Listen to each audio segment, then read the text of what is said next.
মালদা ও ময়নাগুড়িতে মাধ্যমিক পরীক্ষার প্রশ্নপত্র ফাঁস এবং পরীক্ষার্থীর মোবাইল বাজেয়াপ্তর পর বোর্ড সভাপতি জলপাইগুড়ি জেলার পরীক্ষা কেন্দ্র ঘুরে দেখলেন।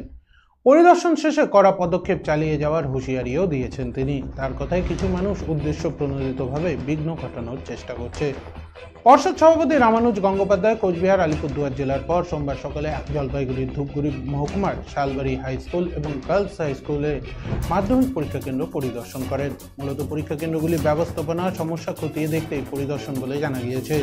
পরিদর্শন শেষে পর্ষদ সভাপতি রামানুজ গঙ্গোপাধ্যায় বলেন, আমরা ভালোভাবে পরীক্ষা চালাতে চাইছি, কিন্তু কিছু লোক বিঘ্ন ঘটাতে চাইছে।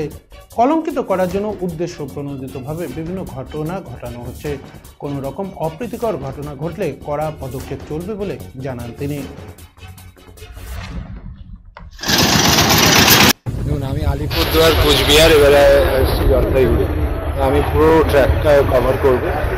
পরীক্ষা কেন্দ্রগুলো দেখা দুটো কারণ, একটা হচ্ছে ব্যবস্থাপনা আমরা যেরকমভাবে চালাচ্ছি সেটা সঠিকভাবে চলছে কিনা, কোনো সমস্যা হচ্ছে কিনা, আমাদের সহকর্মীরা সবাই সবাই লেগে কাজ করছে।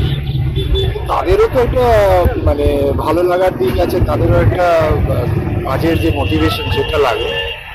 এই সবগুলোকে মাথায় রেখে আমাদেরকে কাজগুলো করতে হয়।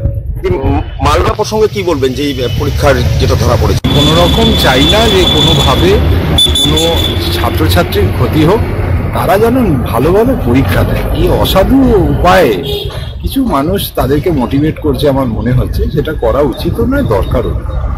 ভালোভাবে পরীক্ষা হলে আমরা ভালোভাবে পরীক্ষা চালাতে চাইছি।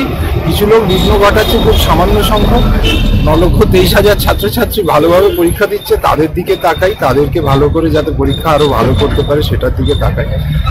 এইসব দিকে মনোযোগ না দিতে পারলে ভালো।